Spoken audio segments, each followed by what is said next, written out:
For 10 years straight, my wife, Sarah, was the top-selling author. And then, after her latest book, Evening Dew, became a massive success. She said she was quitting writing. At her book signing, she grabbed the microphone, tears in her eyes, and said, "This book is for the memory of my younger days." Her words touched everyone online, and tons of fans cried with her. But I was at a fancy restaurant I'd booked half a year ago, ripping up the movie deal contract she'd always wanted. I replaced it with divorce papers.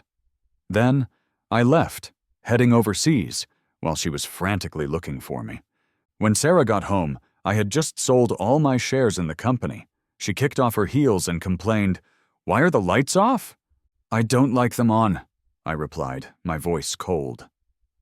Sarah frowned, but didn't push it. It wasn't until she went into the kitchen and saw that dinner wasn't ready, like it usually was, that she pointed at the cold stove and snapped at me. "Mark, what's your problem? Today's our 7th anniversary and you couldn't even cook dinner?" "Why should I cook dinner?" I shot back. Maybe my strange attitude set her off. With a quick motion, she threw her bag at my face. "Mark, are you giving me an attitude? I'm just a little late." "I told you, today was my new book signing, my last fan meeting before I retire. Are you saying I should leave all those fans just to have dinner with you? Does that make sense?" It didn't make sense. But it seemed perfectly fine to her to publicly declare her love for Daniel on our anniversary. I sat on the couch, suddenly feeling like a complete idiot. "Sarah, let's get a divorce," I said, and went upstairs. The sound of the shower running filled the bathroom. I wiped my face. An hour earlier, I was at that restaurant I'd booked 6 months in advance, waiting for Sarah to show up. It was our 7th anniversary, and Sarah had promised me a surprise. I was also holding the movie contract for her new book, the one she'd been dreaming about. I kept picturing how happy she'd be when she got it. Just before the signing, Sarah had messaged me, "Honey, I'm a little busy today. Wait for me, kisses." I felt a wave of warmth and replied that it was no rush. I casually opened the live stream of her signing event. Sarah was standing there in a white dress, tears in her eyes, holding the microphone. She choked up and started to speak. "Thank you all for your support. Evening Dew is based on a true story, and it's about the pure love between me and my first love, Daniel. This book holds all my youthful, innocent memories, and I've decided to retire from writing after this." I froze, while the live stream filled with loud applause. Fans rushed forward asking Sarah about what happened with her and Daniel. I held my breath, waiting. Then she spoke again, her eyes red. "My love left me when I was 18. I've missed him every day since." My heart broke into pieces. I didn't even remember how I got home. If Daniel was her true love, what was I? What were these 7 years of marriage for? After my shower, I started packing my things. I don't know when Sarah came into the bedroom. She saw what I was doing, and for the first time, I saw a hint of panic in her eyes, which were usually so calm. She grabbed my hand and said, "Honey, I know what happened today made you mad." I paused for a moment, and my movement stopped too. Sarah continued, shaking my arm, trying to be cute. "I was late for our anniversary. It's my fault. I even saved a signed copy of Evening Dew for you. Aren't you happy?" Looking at the book in Sarah's hands, with Evening Dew printed on the cover, all I felt was a sense of being mocked. On our anniversary, she was remembering her dead first love, and now she was dragging me into it too. I pushed the book away, saying coldly, "You can keep the book to remember Daniel. I don't need it." Sarah's face turned pale instantly. She tried to say something, but I had already grabbed my suitcase and was heading for the door. Seeing my determined look, Sarah lost her temper. "Mark, are you serious? Daniel has been dead for years. Do you really need to argue with me every day about a dead person?" No, there was no need.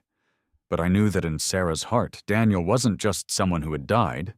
His habits, his hobbies, every word he said, every look he gave, they were always there, in our life. After 7 years, I thought I had finally warmed Sarah's heart. But I never imagined that in the deepest part of her heart, the person she still missed was Daniel. Since in this 3-person relationship, I was always the one left out, fine, I would leave. Sarah was also furious at my silence. She threw our wedding photo from upstairs at my feet, like she was venting her anger. Fine, go! If you leave, don't come back. Tomorrow we're going to the courthouse to get a divorce.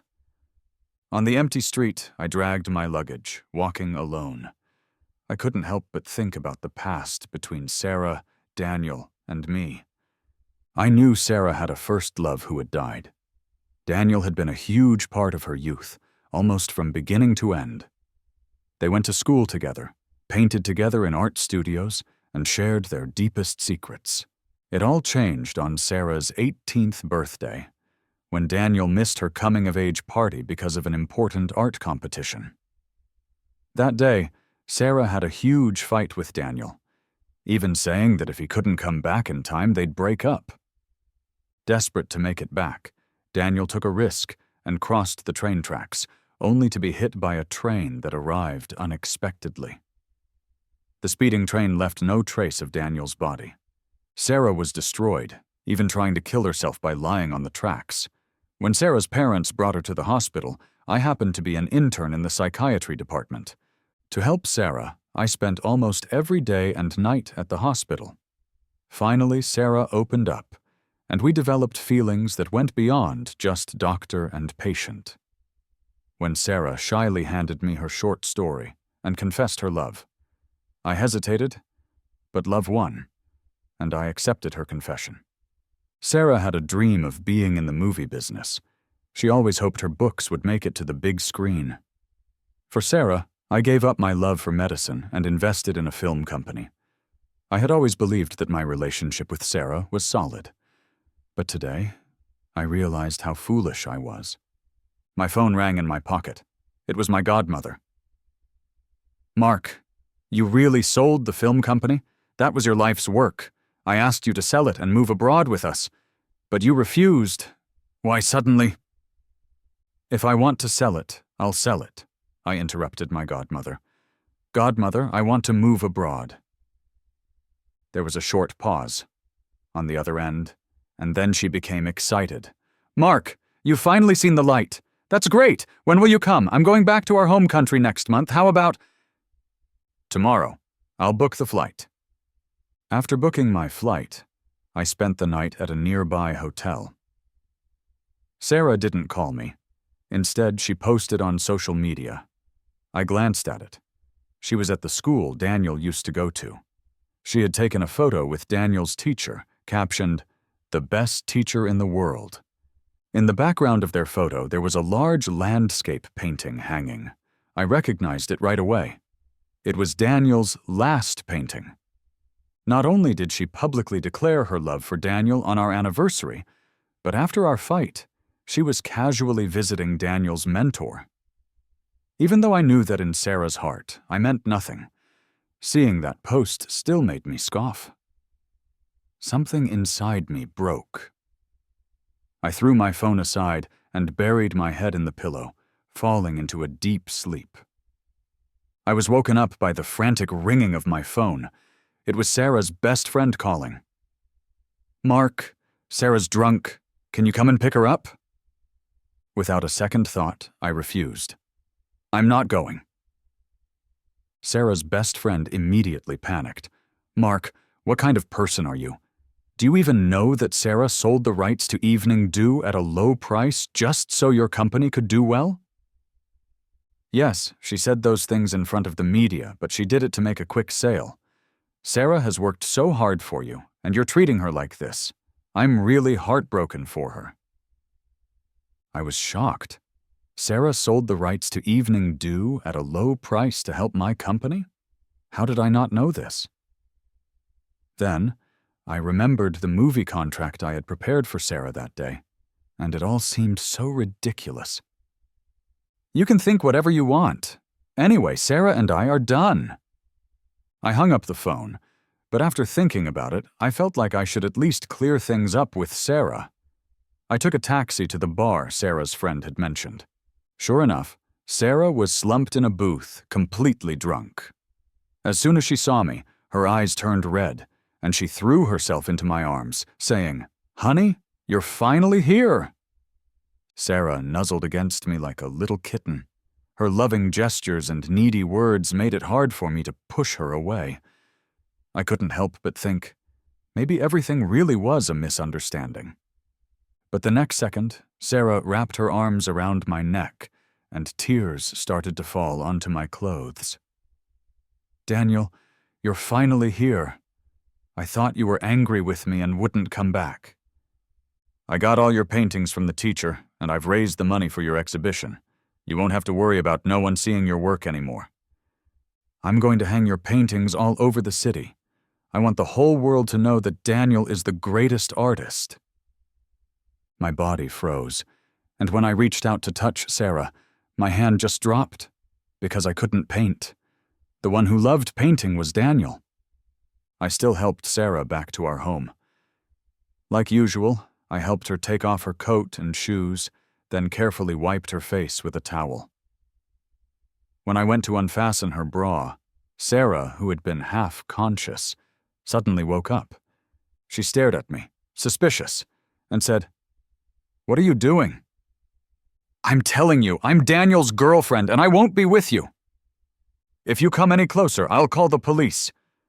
My hand froze in midair, but the next second, Sarah suddenly collapsed onto the bed behind her, falling into a deep sleep. It hit me that everything just now was just her drunken rambling.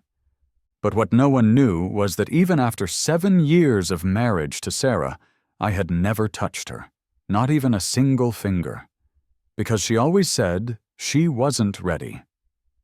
But now it was clear she wasn't just not ready. She had someone else in her heart, and that was why she couldn't accept anyone else. Looking at Sarah's peaceful, sleeping face and hearing her mumble Daniel's name, I knew it was time for me to leave. I took out the divorce papers I had printed a long time ago, placed them on the bedside table in the most obvious spot, and quietly closed the door behind me as I left. However, while waiting at the airport, I still saw the big headline trending on social media: "Famous author holds art exhibition for deceased lover. 8 years of devoted love unchanged." The bright headline felt like a slap in the face, but I didn't feel anything. I simply pulled out my SIM card and threw it in the trash.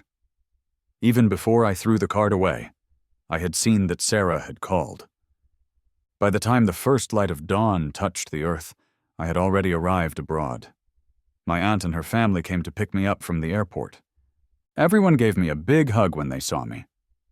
"Mark, welcome back." Aunt's daughter Emily couldn't stop teasing me. "Mark, didn't you say you wanted to be a big-time movie director? What happened? Haven't seen your first movie and you're already back." "Where's your wife?" Emily looked around behind me, and I couldn't help but feel uncomfortable. Aunt nudged Emily with her elbow and then gave me a warm hug, saying, "Mark, welcome home." For the next few days, Aunt made sure Emily stayed with me, treating me to food, drinks, and fun, always worried that I might not be happy. Occasionally, Emily would ask why I came abroad, but I chose to stay quiet. It wasn't until the weekend dinner that Aunt received a call from Sarah. After a brief moment of hesitation, she asked if I wanted to take the call. I chose not to, but Sarah's voice suddenly came through the speaker. "Mark, I know you're listening. I have something really important to tell you. Can you please pick up?" Reluctantly, I took the call. Sarah, her eyes red, asked me, "Mark, why did you leave without saying anything?" Her question left me speechless, and after a moment of silence, I reminded Sarah, "We're getting a divorce." Sarah immediately shook her head like a child. "No, I don't agree. We can't divorce." I stayed silent, but Sarah seemed anxious on the other end of the line. "Mark, did you hear something?" "Those are all lies. It's just the reporters making things up. Please listen to me and let me explain." There was nothing to explain. Some things were already set in stone, and no matter how much I tried to fool myself, I couldn't hide it anymore. I calmly told Sarah, "The divorce papers are on the bedside table. Sign them and let me know." Without waiting for her to say anything else, I ended the call. I handed the phone back to Aunt and saw the news of Sarah and Daniel all over the place. How ridiculous. She could explain things to me while still remembering her love for someone else. There was no pain in my chest. I thought to myself that I must have become numb to her lies. As expected, Emily eventually figured out what was going on between me and Sarah. After the family dinner, she asked if I wanted to work at her company. I declined, saying I wasn't interested. I wasn't the type of person with big dreams. The reason I started that film company was all because of Sarah. Now that I was apart from her, I had no interest in doing anything else. Emily's eyes, however, flashed with a playful look. "Next month, there's the World Model Building Competition, and our company has a spot. Are you sure you don't want to come?" My eyes lit up. I had always loved building models, to the point of losing track of time when I was doing it. I had won tons of awards during college. Years ago, when Aunt invited me to come abroad, it was because the model building clubs abroad were starting to grow, and she believed I could make a big impact in the field. But for Sarah's sake, I had given up on my dream and dedicated myself to being by her side. In the end, all I got was her deep betrayal. Now this rare opportunity was in front of me, and I didn't want to let it slip away. I immediately accepted Emily's offer. After years of not touching models, I thought I'd be rusty, but to my surprise, the muscle memory was still there.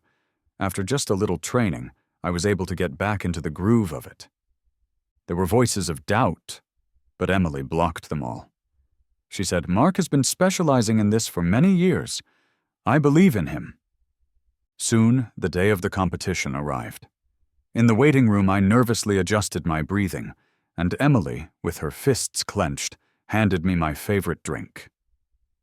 "Good luck, Mark! You've got this!" With her encouragement, I stepped onto the battleground I hadn't faced in 10 years. And then, I won the championship.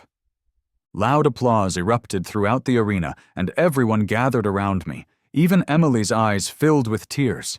Amidst the shouts of congratulations, I spotted a familiar figure. It was Sarah. When she saw that I had won, she immediately rushed to the stage, wanting to give me a big hug. I dodged her. The move made Sarah feel hurt, but soon she composed herself. A bright smile on her face as she congratulated me. "Mark, congratulations on winning the championship." "Thanks," I said, my voice flat.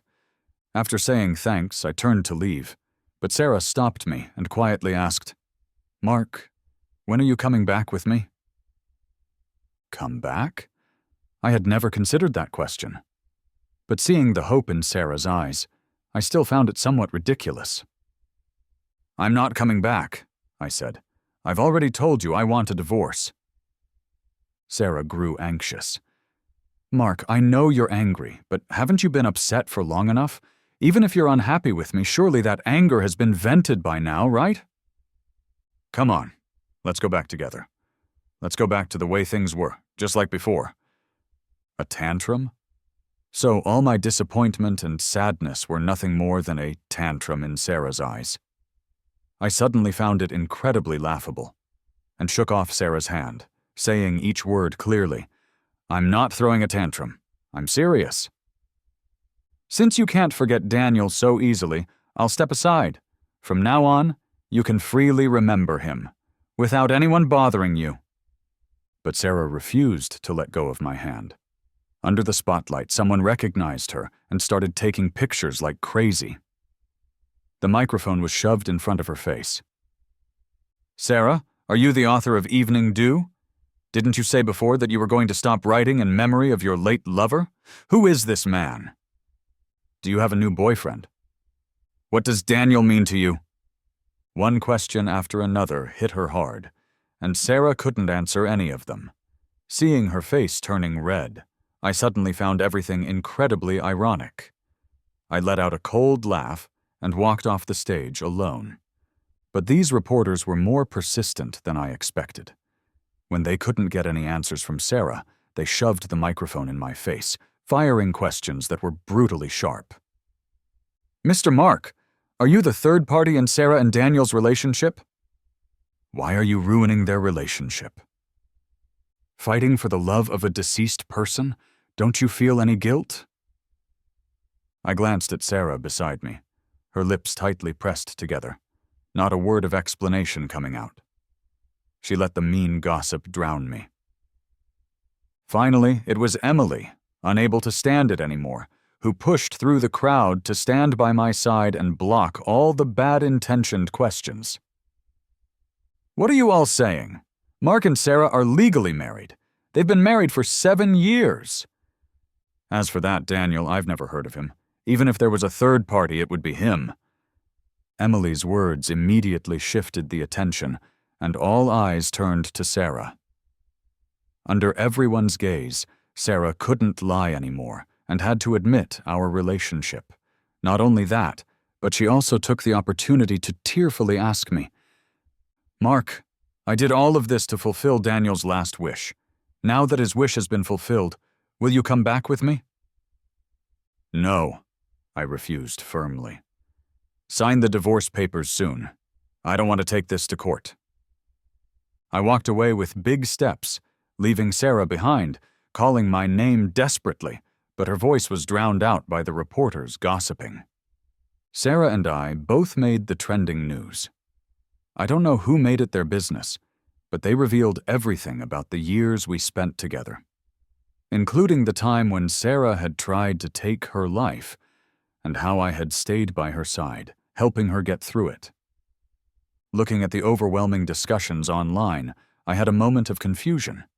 I had done so much for Sarah, but it no longer mattered.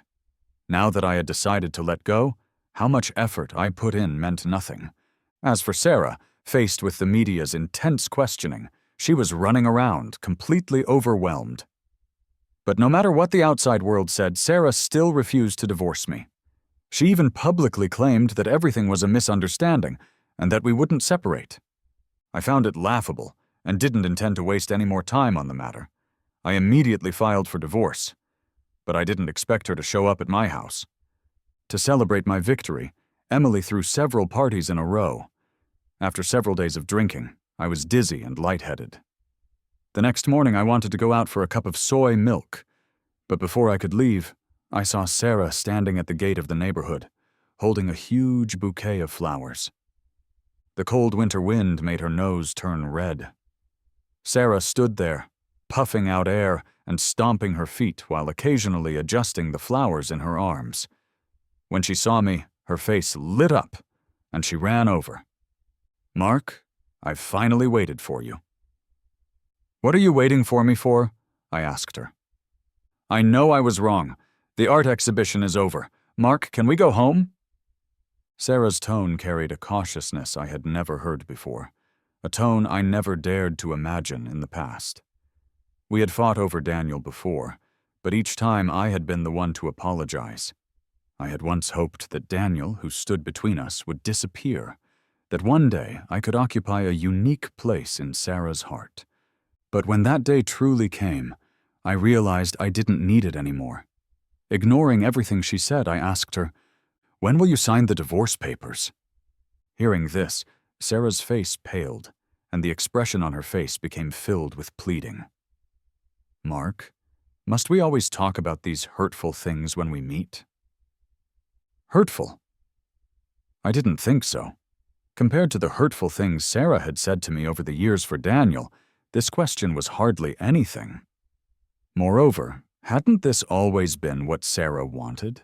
A legitimate, open identity as someone who loved Daniel. Not wanting to say more, I laid everything bare. You don't have to sign, but I've already filed for divorce. The court hearing is next week. Make sure to show up. Sarah's face instantly turned ashen. She grabbed my sleeve, her face turning white. "Mark, can we really never go back?" "I brought you something. Your favorite jasmine flowers." Sarah handed me the bouquet. But before the flowers could even get close, Emily, who had come out, snatched them away and tossed them into the trash. "Does Mark have a pollen allergy? Are you trying to kill him?" Sarah tried to say something more, but my face started swelling up rapidly due to the allergic reaction. With no time to say anything, Emily immediately drove me to the hospital. The rapid allergic reaction caused me to lose consciousness. The doctor said I needed a blood transfusion, but my blood type was special, and the hospital didn't have a matching blood supply. Even if they tried to get some from the nearest place, it would be too late. Everyone was panicking, but Sarah, who was always terrified of pain, stepped forward. She rolled up her sleeve and offered to donate blood to me. When I woke up, Sarah's face was as pale as paper, but she still managed to pull out a weak smile and said, "You're awake, Mark. I'm so glad you're okay." I saw the bruise on her arm from where the needle had been, and a strange feeling stirred in my heart. I knew how much Sarah feared pain. She was so afraid of it that she wouldn't even undergo a physical examination. But to think that this same Sarah, who was terrified of pain, would cut her wrist for Daniel. Suddenly, my restless heart calmed. I looked at Sarah and said, "Thank you." A happy smile spread across Sarah's face. "Mark, I'm so happy to donate blood for you. I've also booked a VIP ward for you." But before she could finish, I turned to Emily and said, "How much is 1 milliliter of blood? Pay her 3 times the market price." The joy on Sarah's face vanished instantly, replaced by deep, crushing despair. "Mark, I didn't donate blood for money." "I know, but Sarah, I don't want any more connections with you. Not even a little." I saw Sarah's face turn ashen, and she seemed like she wanted to say something, but my vitals were dropping rapidly. The attending doctor, seeing this, furrowed his brows tightly. "The patient is just starting to improve. He can't be emotionally agitated. Are you trying to kill him with your words?" "I'm not. I just want to talk to him." Sarah tried to explain, but was directly escorted out by the doctor. For the next few days, she wasn't allowed to visit me at all. Sarah still stayed outside my hospital room. Every day she brought me various nutrition-rich meals, but I didn't even glance at them. Emily kept her outside. The reason was simple. Most of the food Sarah brought was something I couldn't eat. There were even several items that were on my list of allergens. Sometimes even Emily would ask in confusion, "Mark, you two really were together for 7 years. How come I feel like Sarah doesn't know you as well as I do?" You clearly can't eat seafood or nuts, but she brought several dishes with those ingredients. Even after I told her the next time she brings me food, it's the same allergic food. Does she want to take care of you, or does she want to kill you with medicine? I just smiled. I believe Sarah genuinely wanted to take care of me. After all, we had been together for 7 years, and she had never stepped foot in a kitchen. Now she was making a new, unique nutrition meal for me every day. But it was also true that after 7 years, she knew nothing about me. How else could I explain that Emily, who barely spent any time with me, knew my allergies, while Sarah, who lived with me day and night, knew nothing? I thought back to the past, when every year on Daniel's anniversary, Sarah would carefully prepare offerings, repeatedly reminding the store what could and couldn't be included. Once, the store was too busy and forgot her instructions, and she flew into a rage, immediately filing a complaint against them. Love and indifference were so clear. But it didn't matter anymore, because I no longer loved her. What did it matter if Sarah remembered my allergies or treated me well? The court date came quickly. I hadn't been discharged, so Emily attended in my place. In court, Sarah insisted that our problems were all misunderstandings. She presented a lot of things I had done for her as evidence of our affection. Emily scoffed and simply pulled out an interview Sarah had done before she stopped writing, which was enough to prove that our relationship had long since fallen apart. Not to mention the art exhibition she had organized for Daniel, and the fact that she allowed people to slander me as the third party in her and Daniel's relationship without offering any explanation. In the end, the judge ruled for our divorce. The moment I received the divorce decree, Sarah fainted. Out of humanitarian concern, Emily called an ambulance for her and then walked away without looking back. After the divorce, my recovery was swift. In less than a week, I was discharged from the hospital. Emily signed me onto her company, making me the star player in major competitions. She even gave me half of the company's shares. I felt uneasy about it, but Emily looked at me with a big smile. "What's wrong? Without you, this studio wouldn't even exist." "Take it. If you're unhappy, it means you don't care about me." I had no choice but to accept, telling her I would keep the shares for now, and when she eventually got married, I would give them to her as a dowry. But Emily wasn't pleased. She muttered, "Who wants to get married? I don't want to get married.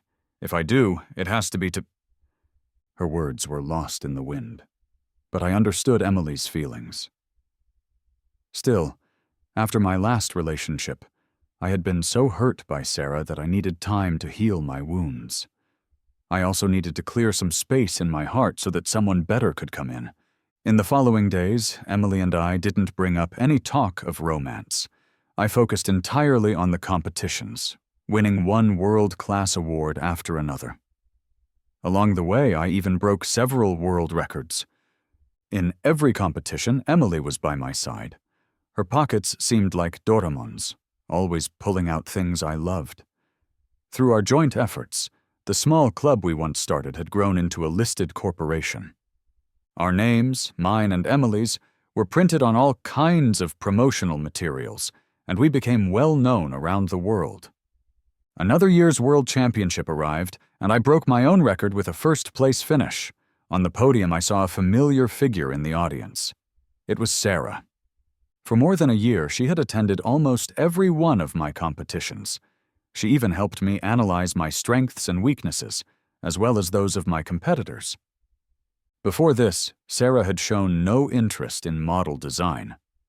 She had even once scorned my hobbies, saying to my face that only people like Daniel, who used a paintbrush to express their love for the world, understood what art was.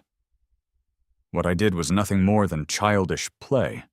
Now she had taken up her pen, which she had held for many years, and was summarizing various strategies for me. Yet all I felt was annoyance. I didn't even glance at the thick piles of notes. I stuffed them all into the trash can. Eventually, I even told the staff around me, "Don't bring me things like that again. If you get them, just throw them away." Suddenly, a reporter's question interrupted my thoughts. "Mr. Mark, your entry this time is called Love Nest, and it is said to be designed for your beloved. Can you tell us who your lover is?" Sarah sat up straight in the audience, and I could see the flicker of hope in her eyes. She even nervously tugged at her clothes, but I didn't even look at her. I took Emily's hand and answered the reporter's question confidently. "Of course. Love Nest is a design I created for my beloved, Miss Emily. She's been by my side all year, and I'd like to take this opportunity to express my feelings to her." In front of the entire world, I knelt down, pulled out the ring I had prepared in my pocket, and asked Emily, "Emily, will you marry me?" Emily's face lit up with surprise. She covered her mouth, tears welling in her eyes, and nodded yes. The applause was deafening, and we kissed, as if the whole world was just the two of us. The crowd was a blur, and I saw Sarah's face drain of color. Something in her hand seemed to slip and fall, but I didn't pay attention, because I had already taken Emily's hand and was walking toward the podium, where we would share the glory of being number one in the world. By the time the awards ceremony ended, Sarah had disappeared. However, the cleaning staff found an unpublished book. On the title page it read, "To the person I love most in this life." When I saw the name Mark in the title, I found it ridiculous. Emily came up from behind and asked if I had seen anything. "Nothing. By the way, where do you want to have the wedding?" "So soon? I haven't decided yet. How about the Maldives?" Emily blushed and looked shy, and I nodded, taking her hand as we got into the car. Outside the venue, a familiar figure peeked out like a rat, spying on the happiness between Emily and me. But this time, I didn't look back.